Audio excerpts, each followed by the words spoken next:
دا میلاد النبی صلی الله علیه وسلم چې موږ مناوو د دې نتیجه سره یو کتاب دی ارواح ثلاثه په نوم باندې صفحه نمبر 162 دا کتاب دی د شاه اشرف علي تهنوي رحمه الله هغه مبارک فرمایي چې محفل میلاد النبی صلی الله علیه وسلم مناول دا موجب د خیر او د برکت دی تاسو چې څومره کسانو دلته حاضر شوي علماء کرام دي عوام ورونه دي نو شاه اشرف علي تهنوي رحمه الله فرمایي چې داسې محفل مناول دا موجب د خیر او د برکت دی سبحان الله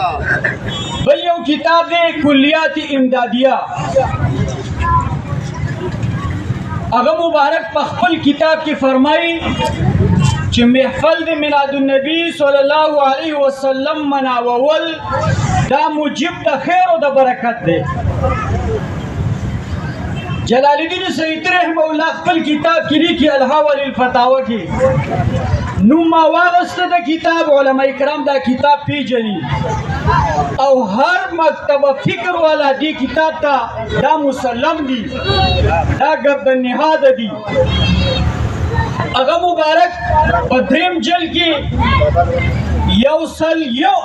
نمبر صفحه کې لیکي چې محفل میلاد النبی صلی الله علیه وسلم مناول دا سبب د موجب د خیر او د برکت دی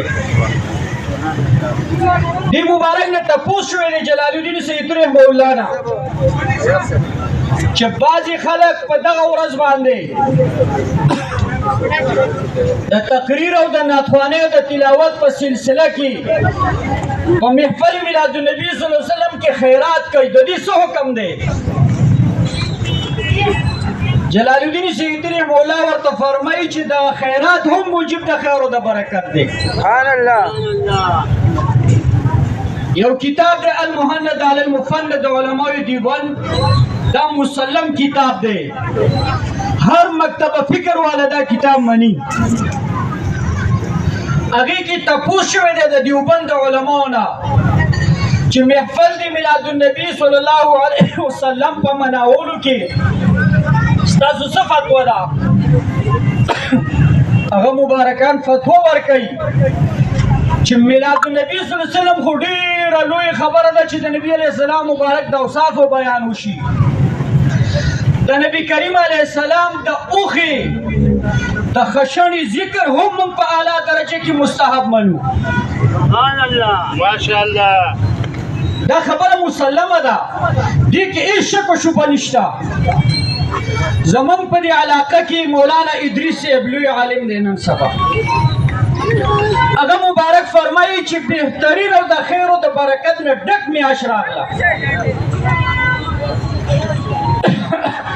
زمون